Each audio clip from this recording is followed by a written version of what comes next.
Okay, here's warm-up 9.7. We've got a Ferris wheel problem here, a trig problem.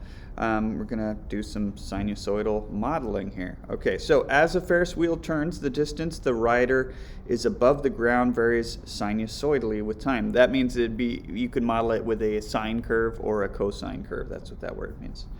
Okay, the highest point on the wheel is 53 feet above the ground. Okay, so this is my Ferris wheel here is supposed to represent that. So the highest point, we're told, is 53 feet above the ground. Okay, so our x value here, our input, is going to be time, and our y value is the height, our output. So just so I can remember which is which, whoops, got that mixed up.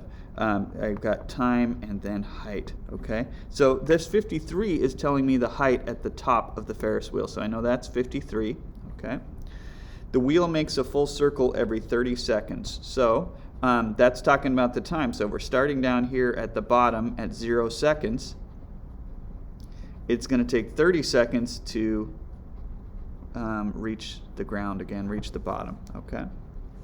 And from that 30, we can actually get the time coordinates at all 4 of these places, because hey, if it takes 30 seconds to go all the way around, that means it would take 15 seconds to get to the top. This is a super fast Ferris wheel. Okay, and if it takes 15 seconds to get to the top, it's going to take half of that, half of 15, to get to this point, to get halfway up, right? And now I know every quarter turns 7.5. So 7.5, 15, this would be 22.5. Okay. All right.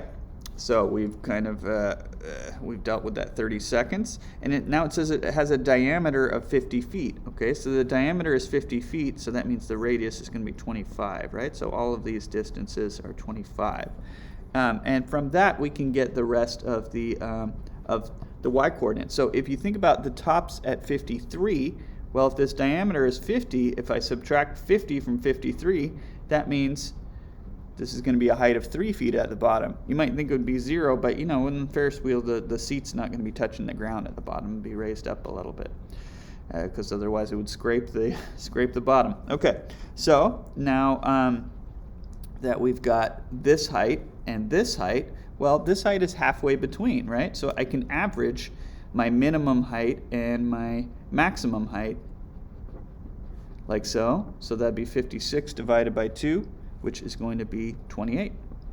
Okay, and then this is the same height over here. Okay, so I like to just process everything on this little sketch of the Ferris wheel. And now what we can do is reorganize this information onto this axis here. Okay, so time in seconds are the ones I have plotted here. It goes from 0 to 30. Now I'm not going to put 30 ticks. I'll just put these important places. So I've got 0. I've got 1, 2, 3, 4 different ticks I want past 0. 1, 2, 3, 4.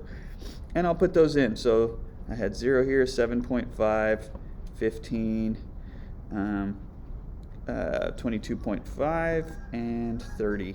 Okay, and I'll do the same thing with the heights. I'm not going to put all 53 ticks in, but I'm going to put these important places. So got 3 near the bottom. My maximum height is 53, so I'll put that near the top. And then I know that the 28 was the average between those, so I'll put that kind of halfway between those. All right, and now let's plot these points. So we've got a 0, 3, got 7.5, 28. We've got 15, 53, 22.5, 28, and 33.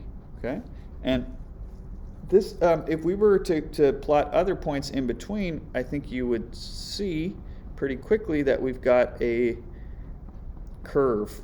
Okay, now this is one cycle. The Ferris wheel goes around forever, so I could keep plotting and it would continue this same pattern. So this could be modeled with sine or cosine, right? The midline here is going to be right here. Okay, that's the middle of my wave there, right? And then got this point at the top. I call this my roadmap, and that's just going to help me to write the equation from this information. Okay, now you could write this with sine or cosine. I think it's easier to do it with cosine because the parent graph of cosine is going to look something like this, So I can just do it with a negative cosine. So if I'm using a negative cosine curve, then that's going to give me this shape, which is what I want. Then I don't have to mess with the phase shift at all. I don't have to move it left or right at all. You could do it with phase shift, but you'd have to, that takes a little bit more work. So I always do these with a negative cosine, okay? So let's start collecting info. So I need a couple of things here. I need the amplitude. The amplitude is the distance from the midline to either to the top or to the bottom. So this is my amplitude here. And my amplitude is going to be, it's going to be 25. It's the difference between 53 and 28. And it's always going to be the radius of that circle we drew up there too, okay? The vertical shift is how high the midline is or low it is from the change from the x-axis. So this is going to be 28. So my vertical shift here, I'll just put VS for vertical shift, is going to be 28. Okay. And then the period of my curve is going to be the length of one cycle, and so here I can see that is a length of 30. So my period is 30. Okay, and it's really nice to have the period, but I'm actually going to need to put my k value into my equation when I write this. So I got to remember for sine or cosine, the period equals 2 pi over k. So here 2 pi over k equals 30. Okay, and I want to solve this for k. So I could multiply both sides by k to get rid of the fraction and then divide by 30. That's totally fine. I use a little maneuver I call the incredible switch. When I've got a variable on the bottom of a fraction that I want to get out like that, what's going to end up happening? 2 pi over 30 is going to equal k. And then I'm just going to reduce this, so k is going to equal pi over 15.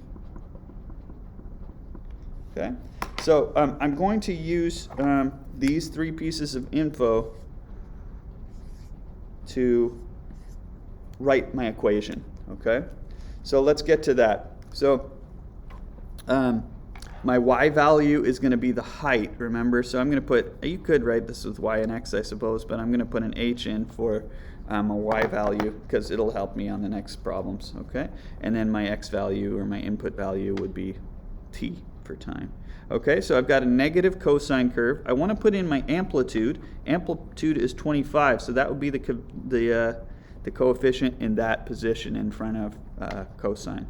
Okay, so I've got that gives me the reflection, the amplitude. Okay, next is going to be the k value. So this is going to be pi over 15. Okay, my input value is the t. And I'm not doing a phase shift, so I don't have to add or subtract anything from the t, so that's nice. And the last thing is the vertical shift, so I'm going to add 28 to this, and there is my equation. Okay, now that I've got that equation written, I should be able to answer parts B and C here. So this says use the equation to predict the rider's height above the ground at 789 seconds. So this is a time, right? So I'm going to plug that in for time.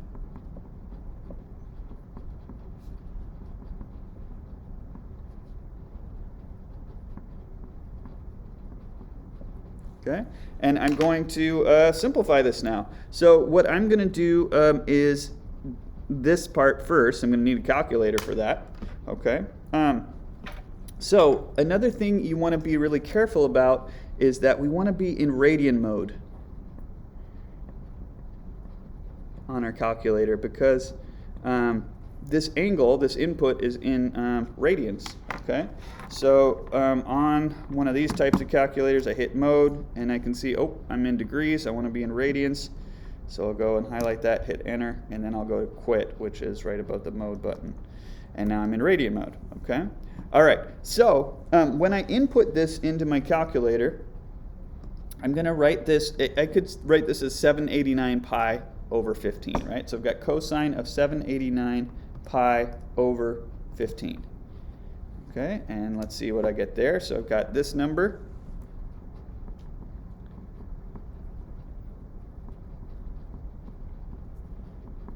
Okay, and then I'd want to do the multiplication next. So I'm going to multiply this on by negative 25. Okay, and then I'll add 28 to that. And then I'm going to go to the nearest, I'll go to the nearest hundredth here. So this is going to be about 35.73. And we're talking about a height here. And the other distances in the word problem are in feet, so this must be in feet. Okay.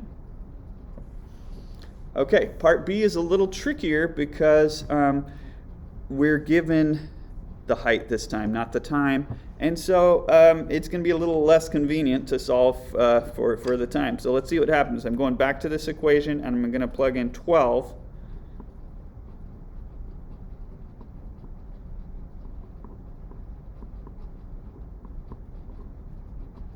Like so, okay? And I'm going to start trying to isolate the t. So to start off with, I can subtract 28 from both sides, so that's pretty straightforward.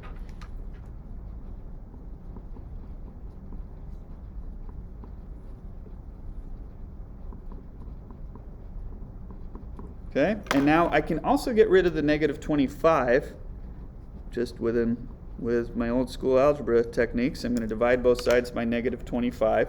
So a negative over a negative is going to be positive. I'm just going to leave this as a fraction so that it's exact.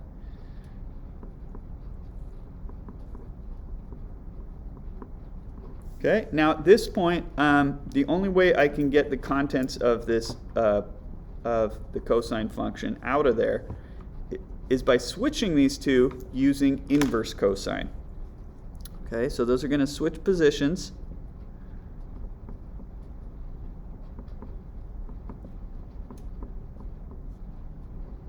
And then so that other fraction goes there. Those two fractions switch places. Okay, and now I've got something that I can input into my calculator. So let's go ahead and do that. Again, I want to be in radian mode. I still am from before, so I've got inverse cosine of 16/25. That's 0.876 roughly.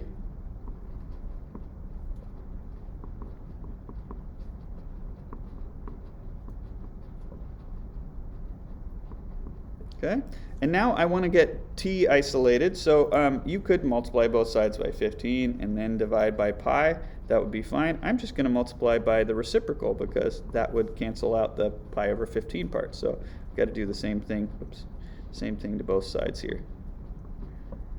That's supposed to say 15 over pi. Sorry, that's a little sloppy there.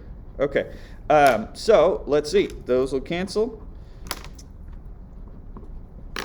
And I'm going to get 0.876. I still got that decimal on my calculator, so I might as well keep it in there. And I'm going to multiply that by 15 over pi.